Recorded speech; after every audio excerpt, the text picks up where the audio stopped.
Self-confidence can be hard even for the best of us. I'm going to go through some signs that you may be underconfident or have low self-esteem, but I'm also going to go through ways on tackling that and really improving your self-esteem, so keep watching.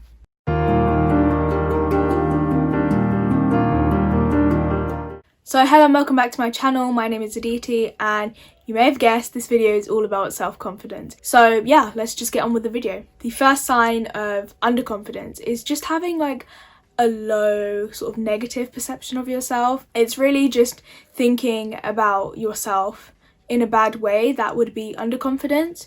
So believing that you're not worthy of things, that you don't deserve things, that you can't do things, that you don't really have the capability. That's all kind of like leading to low self-esteem. But I'm going to tell you right now that you are worthy and that you are deserving of everything that you currently have and deserving of everything that you will have. So please don't let your brain fool you into thinking that you're not worthy and you're not deserved, because that could just be thrown out the window. That's not true at all. Changing your I can'ts to I cans is a really good way of tackling that. So instead of saying, oh, I can't, I don't know, lift this weight, just as an example, instead of saying that, saying I can lift this weight. That way your mind, especially your subconscious mind, believes that you do have the capability of doing things, and that way you automatically believe that you're worthy and that you're deserving of everything you have. The next sign is not prioritizing your own needs,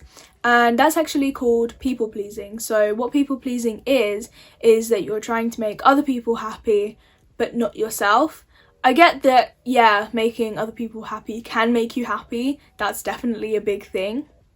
But people pleasing is more making other people happy at the expense of your own happiness. That was a lot of happies, but you get the point. So yeah, in terms of self-confidence, people pleasing kind of implies a low self-confidence, because when you people please, you are doing that to feel seen and to feel heard, and usually if you can't do that yourself, then you try and get it from other people. So it's like giving gifts to people that you know won't even care about like the time and the effort you put into it, that sort of thing.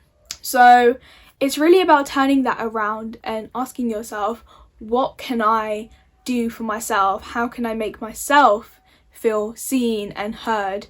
And kind of giving that recognition to yourself. And instead of giving other people gifts when they're not even gonna like acknowledge the time and effort you put into them, try and give yourself those gifts. That doesn't mean go like, you know, splurge and waste all your money, not like that. Like occasionally buy things for yourself so that you feel seen and heard by yourself. So this next sign of underconfidence kind of linked to the last one. So it's a lack of boundaries. So boundaries, if you're not sure what they are limits that you place in front of other people to stop them stealing your happiness. So say there was a particular conversation topic that you did not like talking about, but someone kept bringing it up. Good boundaries in that case would be, I'm not comfortable discussing this, can we move on please? I'm going to do an entire video on boundaries in like a month or two, something like that. I have like this whole plan, so it's based on a plan. Anyway, but what were we talking about? Yes, so lack of boundaries being a sign of underconfidence. Yeah, so you want to really be assertive with the things that you're not comfortable talking about or doing, and that kind of shows that you respect yourself, and respecting yourself is a sign of self-confidence. So yeah, boundaries are something that you really want to put in place. Another one is, I think, something that a lot of us struggle with, and it doesn't necessarily mean that you have low self-confidence. I feel like it's a societal thing. So basically what I'm talking about is not being able to take compliments.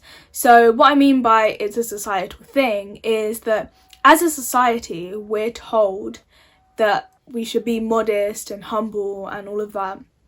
And I think that when someone compliments you, you feel as if you can't take it because it's like being arrogant, which I assure you it's not. When someone compliments you, they genuinely mean it. But yeah, I think that's like the main reason that a lot of people cannot take compliments well.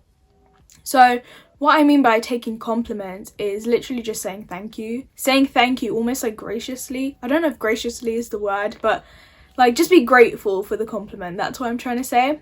So a lot of people tend to compliment the other person back, and unless it's a genuine compliment from your side, that's not something to do because it kind of dilutes their compliment. Usually they genuinely mean it unless they're trying to flatter you, but that's a different story. So yeah, just say thank you and don't shrug it off either. So say like I complimented you and I said, oh yeah, you look really nice today, and you were like, oh no, I don't do that at all, because that does not do anything for your self-confidence. That's really bad.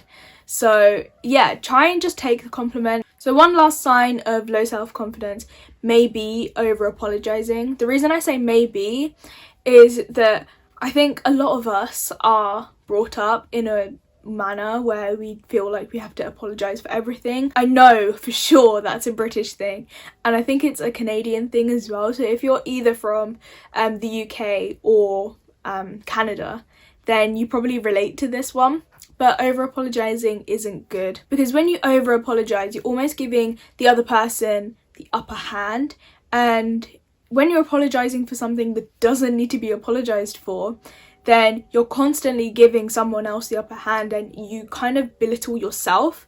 It's kind of like a subtle thing, but it's a thing. Think about where you're apologizing and where you're not. I literally used to apologize for everything. Don't be me. Do not be me. But one question that I kept asking myself to kind of combat that is, do I need to apologize here? Like, is there something that needs to be apologized for? If not, then you don't apologize. If yes, then you do apologize, because if you don't apologize at all, then you're going to seem like a horrible person. So you kind of need to find that balance. One example I could give is about how you tell other people you're busy. So a lot of us say, sorry, I'm busy. But if you're doing something that you genuinely love and you don't want to give up, then instead of saying, sorry, I'm busy, you should say, unfortunately, I'm busy. When you say, unfortunately, I'm busy, you're allowing yourself to take the time to do what you love, and you're not sorry for that. You shouldn't be sorry for that. So it's kind of like a really subtle thing over apologizing, but a lot of the times, sorry and thank you can actually be synonyms for each other. Another example I could give is what you say when someone holds the door open for you. A lot of people say sorry because they've like troubled the other person because they've had to open the door for them. But instead you should just be saying thank you. They did you a favour. Say thank you. Be grateful for that.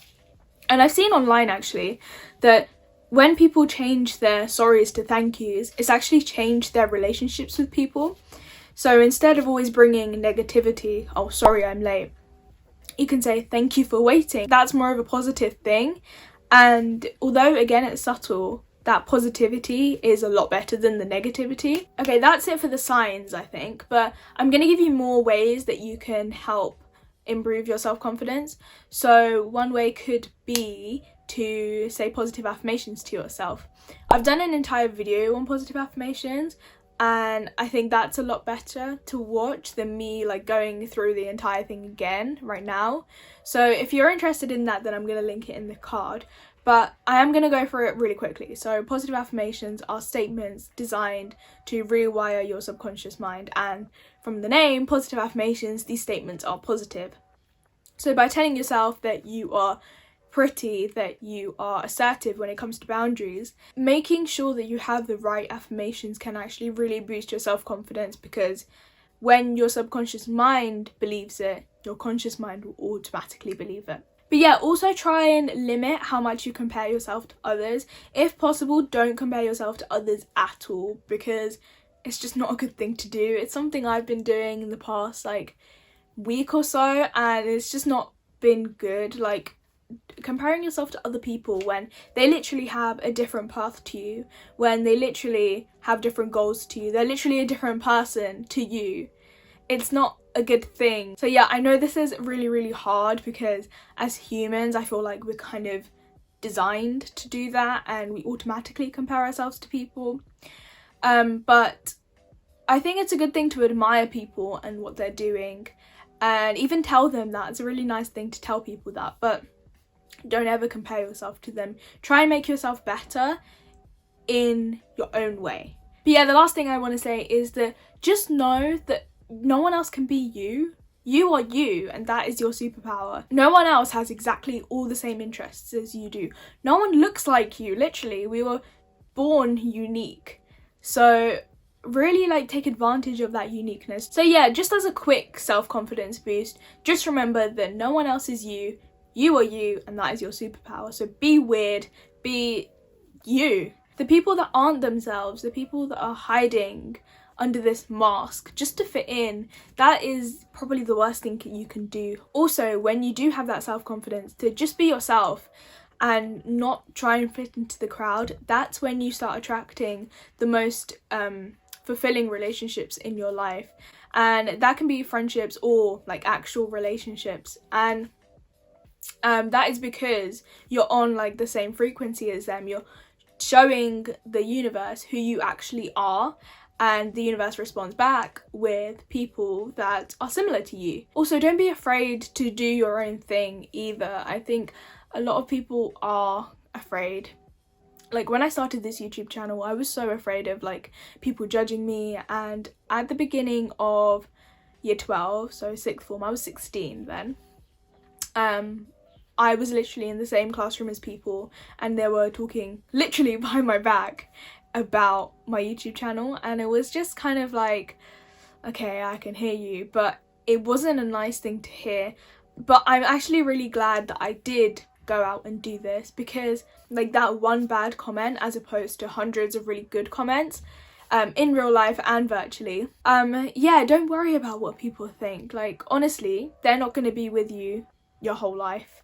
You are with yourself your whole life, and you need to do the things that make you happy, and that's something that gives you self-confidence. And I think when you put yourself out there through whatever means, whether that be some sort of Instagram account for like music or art, or a YouTube channel like this, then you kind of gain your own self-confidence. So yeah, I would say improving your self-confidence is a really, really important thing, and it just helps with all aspects of your life. And like, you know what they say, you can't love other people before you love yourself, and to be honest, I think that's really, really true. But anyway, I hope you liked this video. If you've been struggling with self-confidence, I hope this helped.